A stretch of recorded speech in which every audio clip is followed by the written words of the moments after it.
عزیز طلباء، ہم نے کل 12 جماعت کے نئے نصاب کی نظم در مداح نواب آصف الدولہ پڑھے تھے۔ دراصل یہ نظم ایک قصیدہ ہے جس کے شاعر میر تقی میر ہے۔ آج ہم اس قصیدے کے اشعار کی تشریح دیکھیں گے۔ یہ نظم کے شاعر میر تقی میر ہیں۔ یہ نظم دراصل ایک قصیدہ ہے۔ عام طور پر بادشاہوں اور نوابوں کی تعریف میں کہی جانے والی نظم کو قصیدہ کہتے ہیں۔ میر کی زبان سادہ، دلکش اور شگفتہ ہے۔ نواب آصف الدولہ کی دعوت پر 1781 میں میر تقی میر دہلی چھوڑ کر لکھنؤ چلے گئے۔ وہ جب تک لکھنؤ دربار میں رہے انہوں نے آصف الدولہ کی مداح تعریف میں قصیدے لکھے۔ انہوں نے زندگی کے آخری ایام لکھنؤ میں گزارے اور وہیں 1810 میں وفات پائی۔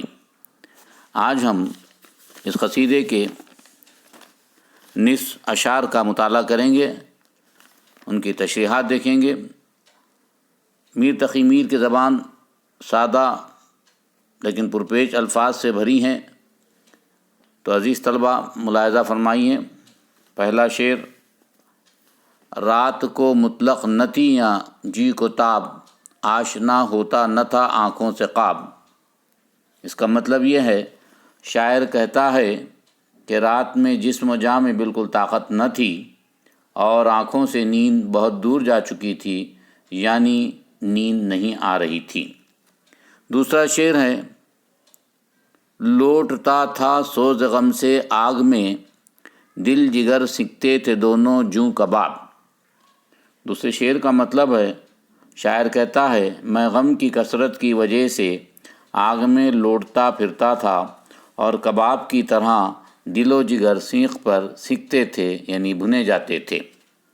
تیسرا شعر ہے: ناگہاں مجھ سے لگا کہنے سروش، رہ گزر سے لطف کی کر کر خطاب۔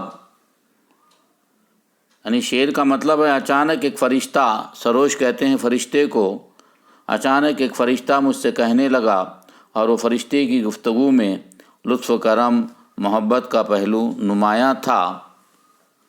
چوتھا شعر ہے کریم اب بھی وزیر ابن وزیر، آصف الدولہ فلک قدر و جناب۔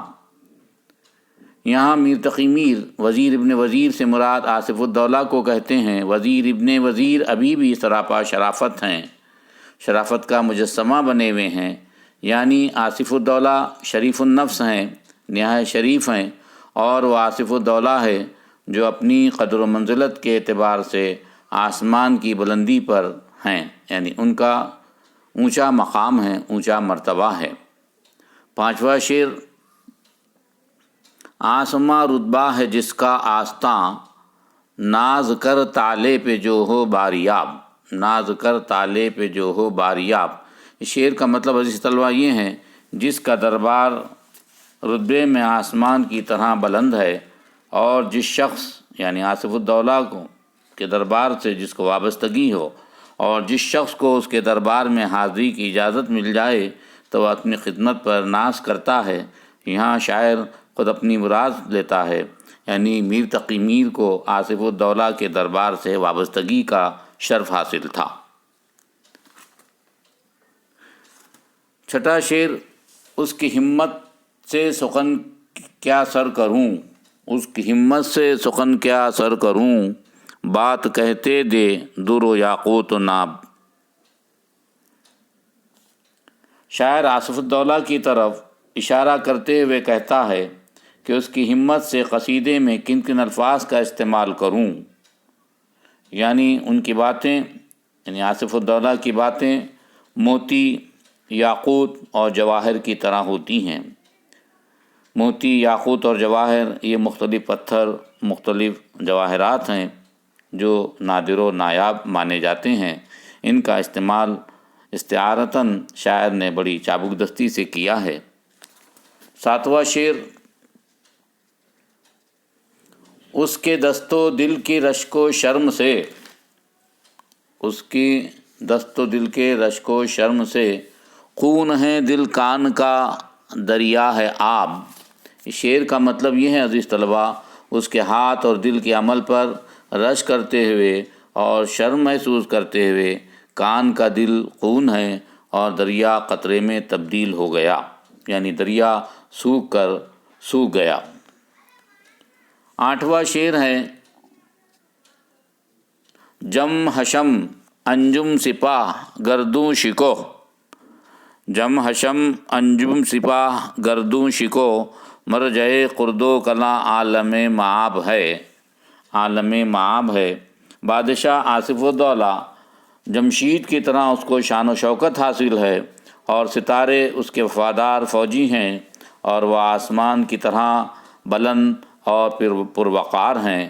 تمام چھوٹے بڑے اس کی خدمت میں حاضر ہوتے ہیں اور پوری دنیا اس کے دامن میں پناہ لیتی ہیں، یعنی آصف الدولہ کا دربار عام و خاص کے لیے کھلا ہے، اور جو مظلوم ہیں اور پریشان ہیں اس کے دربار میں پناہ لیتے ہیں، اس کے دربار میں اپنی خواہشات، اپنی مرادیں پاتے ہیں۔ 9واں شعر ہے، دست ہمت اس کا گردر بار ہو، پانی پانی شرم سے ہوئے صحاب۔ شعر کا مطلب ہے عزیز طلبہ، شاعر کہتا ہے یعنی اس کا آصف الدولہ کا ہاتھ ایسا سقی ہو کہ ہمیشہ اس سے موتیوں کی بارش ہو، یعنی وہ ہمیشہ سخاوت کرتا رہے، لوگوں کو داد و دہش دیتا رہے، لوگوں کی مرادیں، لوگوں کے ارمان، لوگوں کی خواہشات پوری کرتا رہے۔ دراصل آصف الدولہ کے دربار سے غریبوں اور ضرورت مندوں کی خواہشات پوری کی جاتی تھیں۔ 10واں شعر ہے، مال کیا ہے ہفت گنج خسروی، مال کیا ہے ہفت گنج خسروی، ایک ہی نواب بخشے ہیں شتاب۔ شعر کا مطلب عزیز طلبہ اس طرح ہے، اس کے خزانے کی کثرت کے بارے میں کیا پوچھتے ہو کہ اس کے پاس ایران کے بادشاہ خسرو کی طرح بڑے بڑے خزانے ہیں، اس کے خزانے جواہرات ہیروں سے بھرے ہوئے ہیں، مال و دولت سے بھرے ہوئے ہیں، اور آصف الدولہ ان خزانوں سے عوام الناس کی، ضرورت مندوں کی خواہشات کو، ان کی ضروریات کو پوری کرتا ہے۔ 11واں شعر ہے، فقر سام و رستم اس کی بندگی، فقر سام و رستم اس کی بندگی، داخل خدام میاں افراسیاب۔ سام ایرانی پہلوان رستم کے دادا کا نام ہے، اور خود رستم پہلوان اس کی چاکری غلامی کرنے پر فخر محسوس کرتا ہے۔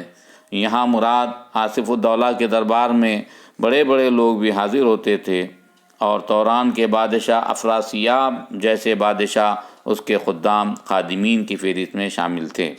مراد آصف الدولہ کے دربار سے ایران اور توران کے بادشاہ بھی وابستہ تھے، ان کے تعلقات آصف الدولہ سے بہت اچھے تھے۔ آج ہم یہ قصیدہ 24 اشعار پر مشتمل ہے، ان کے 12 اشعار کی تشریح آج میں کروں گا۔ آخری شعر ہے 12واں، جس سحر جرات سے کھینچی اس نے تیغ، ڈھال رکھے منہ پہ نکلا آفتاب۔ عزیز طلبہ، شعر کا مطلب ہے جس دن صبح کے وقت اس نے ہمت و بہادری سے تیغ کھینچی، یعنی تلوار میان سے نکالی، اس دن بزدل آفتاب موت کے ڈر سے چہرے پر ڈھال رکھ کر نکلا کہ اس کی تیغ سے میں مر نہ جاؤں۔ یہاں مراد یہ ہے کہ آصف الدولہ خود ایک ماہتاب و آفتاب تھا، جس سحر جرات سے کھینچی اس نے تیغ، ڈھال رکھ کے منہ پہ نکلا آفتاب، یعنی یہاں مراد اس کی دولت اور ثروت، اس کے جاہ و جلال کے سکے کی طرف استعارتاً شاعر نے جرات کا لفظ استعمال کیا، جس سحر جرات سے کھینچی اس نے تیغ، ڈھال رکھ کے منہ پہ نکلا آفتاب۔ عزیز طلبہ، آج ہم نے درمداح نواب آصف الدولہ میر تقی میر کے قصیدے کے 24 اشعار میں سے نصف اشعار یعنی 12 اشعار کی وضاحت آپ کے سامنے میں نے پیش کیا۔ ان 12 اشعار کی تشریح میں آپ کو واٹس ایپ پر روانہ کر رہا ہوں۔ آج آپ ان 12 اشعار کی تشریح اپنے بیاضوں میں تحریر فرما لیں۔